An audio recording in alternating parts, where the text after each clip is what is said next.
So this morning, the Golden Globes just came out with their nominations, and we are going to run through them and just my reactions. I haven't looked at them yet, but it's just been a really hectic day because it's the first day of final weeks here at Ithaca. So now I finally have the chance to sit down and react. Best Motion Picture Animated, here are the nominees.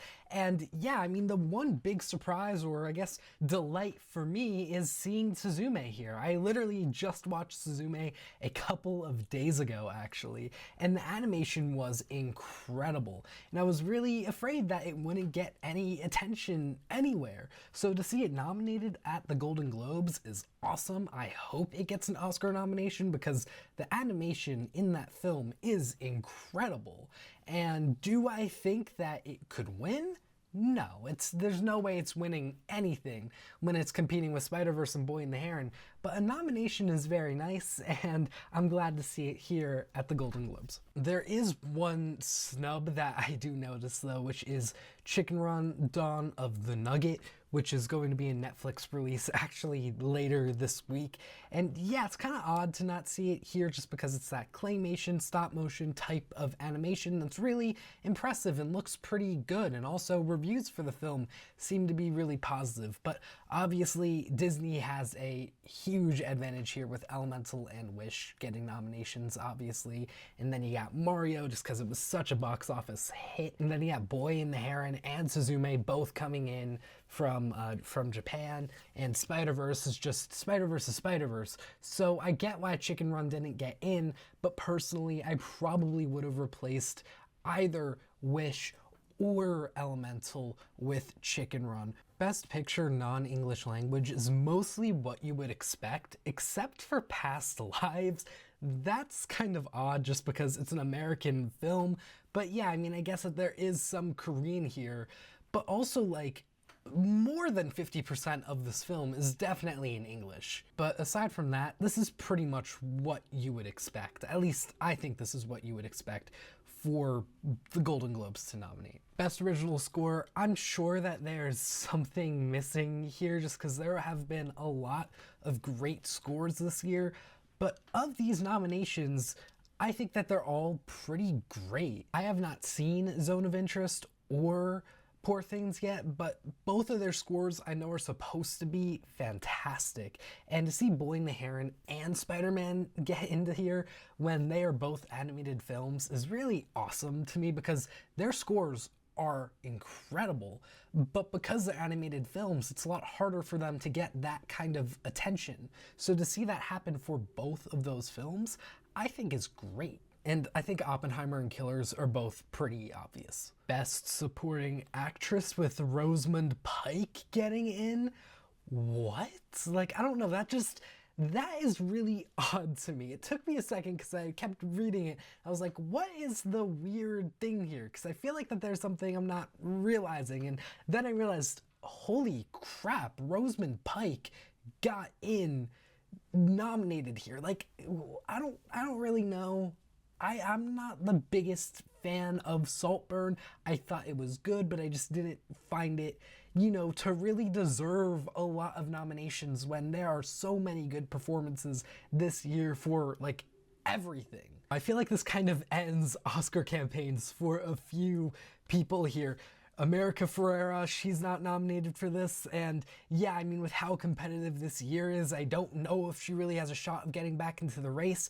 Rachel McAdams from Are You There, God, It's Me, Margaret, critics are eating her up, but for her not to get the Golden Globe is a pretty big deal in my opinion. Viola Davis is done for Air probably, and then yeah, Taraji P. Henson for The Color Purple, because I think at the start of the year, a lot of people were thinking Danielle Brooks and Taraji P. Henson could get in, but obviously Danielle Brooks was the much better performer. I have still not seen The Color Purple, but I think the Golden Globes have confirmed it is Danielle Brooks over Taraji P. Henson, which is pretty unfortunate, but also this year is really competitive, so I get it. Of all those, I personally feel like Rachel McAdams not getting in is pretty sad, especially when you're letting in Jodie Foster for Nyad. I mean, it's Nyad, but whatever. On the other hand, Best Supporting Actor, I think, is exactly what we would have expected.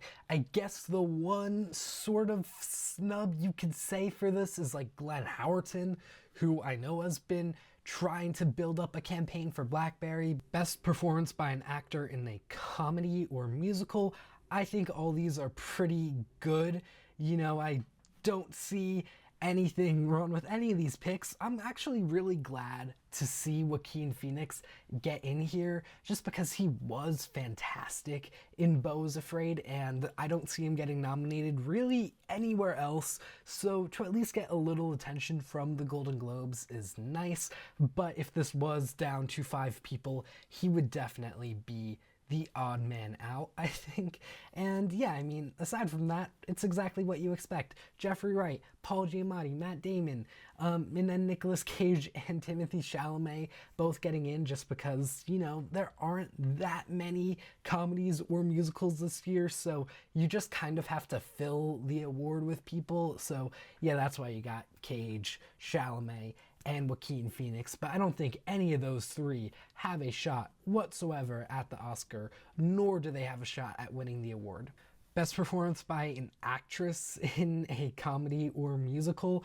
Only surprise here is really Alma Poisty for Fallen Leaves. I have not seen that film. I haven't even really heard of that film until I've looked at the nominations for the Golden Globes, and yeah, good for Alma Poisty, you know, and I'm definitely gonna have to check out Fallen Leaves now just for that.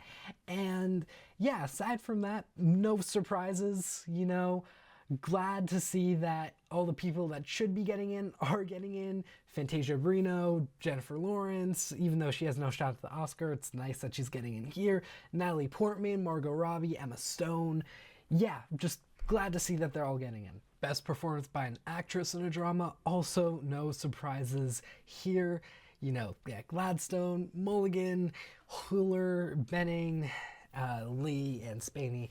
Yeah, no surprises.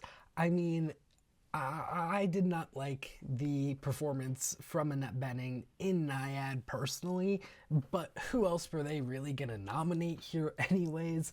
She's the one person where I'm like, if this was 5 people and she got in, but then either Kaylee Spaney or Greta Lee didn't, I would be really frustrated. But it's 6 people, so that didn't happen. And yeah, everyone who was supposed to get in, or at least I thought was supposed to get in, did get in. And I don't think there's any snubs here. Maybe I'm missing someone, but yeah. Best Performance by an Actor in a Drama, and yeah, these are all the people that were the favorites to get in. But personally, I do think that they are probably missing Zac Efron from The Iron Claw. I have not seen The Iron Claw yet, but that is my most anticipated movie for the rest of the year at this point, and from what I have heard, it was really good, and I hope that the public drives up an Oscar campaign for Zac Efron if that movie is as good as I think it is going to be. And yeah, I mean, Barry Keoghan getting in, that's fine, I guess, but I do wish I kind of saw Zac Efron here. He's just, you know, it just looks like he was so good, and Barry Keoghan was, but whatever. I mean, I don't think Keoghan has a shot at winning anyways. If he won, that would be a bit of a tragedy, but I don't think that there's a chance of that. Best Screenplay. Wow, I mean, yeah, so Barbie, Poor Things, Oppenheimer, and Killers all got in, which, I mean, they were all going to get in. That was pretty much a guarantee and a shoo-in for those 4. But Past Lives and Anatomy of a Fall, that's awesome that they both got in, because I think a lot of people were definitely expecting, you know, The Holdovers or American Fiction or, you know, one of those American films. So yeah, to see Past Lives, which, yeah, it's an American film, but it's very much about being Korean, and then Anatomy of a Fall getting in is fantastic. Do they have a shot at winning? Probably not.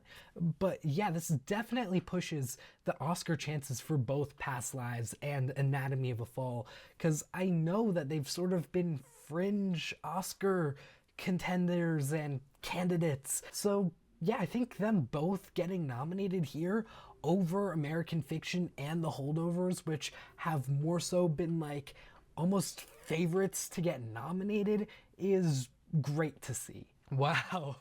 And Celine Song gets in for Best Director. That's crazy. Yeah, they don't like The Holdovers. That must be it. They don't like The Holdovers. And that's really sad because I love The Holdovers, but also that is awesome for Past Lives to not only get screenplay but also get director and take out The Holdovers both times.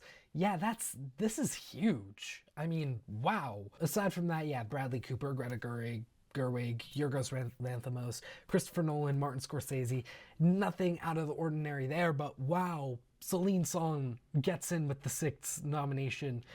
That's crazy. That's really crazy, but good for her, because Past Lives is a juggernaut of a film apparently, and is not being forgotten about, which is awesome, because I know at a Sundance a lot of people were saying this is a Best Picture favorite, and then people were saying that in June when it came out theatrically, but then around October, September-ish, people began forgetting about Past Lives because of Barbenheimer, because of Killers of the Flower Moon, and here Past Lives is back, making its push and making its stand. Oh my god. Yeah, Best Picture Musical or Comedy. The Color Purple is done. The Color Purple has been a fringe, like I was saying for Past Lives and Anatomy of a Fall, a fringe Oscar Best Picture candidate, and for it not to get the Golden Globe when there are 6 nominees, Color Purple is done. Yeah, Air and May December both get in over Color Purple. That's big in a really upsetting way for The Color Purple, but in a good way for movies like Past Lives and May December, which were also fringe contenders. Now you're kind of eliminating The Color Purple here, and that's crazy. That is crazy. Motion picture drama, just glad Saltburn didn't get in. And yeah, I mean, Past Lives is here, everyone. Past Lives is here, and it is here to stay. I think the Golden Globes just cemented Past Lives to get an Oscar nomination for Best Picture and really be a strong contender to get one for director and screenplay. Could Greta Lee also get nominated for actress? I mean, yeah, these are huge. This is huge. This is huge for Past Lives. I think that's the biggest winner here at the Golden Globes. May December, I think, is also a bit of a winner, just because with The Color Purple now obviously not really being a contender to get a Best Picture nominee, that just makes it more likely for May December, makes it more likely for Anatomy of a Fall. Maybe Zone of Interest now has a shot of sneaking in there. Yeah, this is really big, in a bad way for The Color Purple and in a great way for Past Lives. Thank you everyone for watching my reactions here to these nominees. I mean, definitely some huge surprises for sure, but also, you know, a lot of what you would expect for the most part, I think. It's gonna be really exciting to watch these awards early next year, and I can't wait to make that reaction video for all of you at home. And yeah, I hope you all have a wonderful rest of your day. Take care.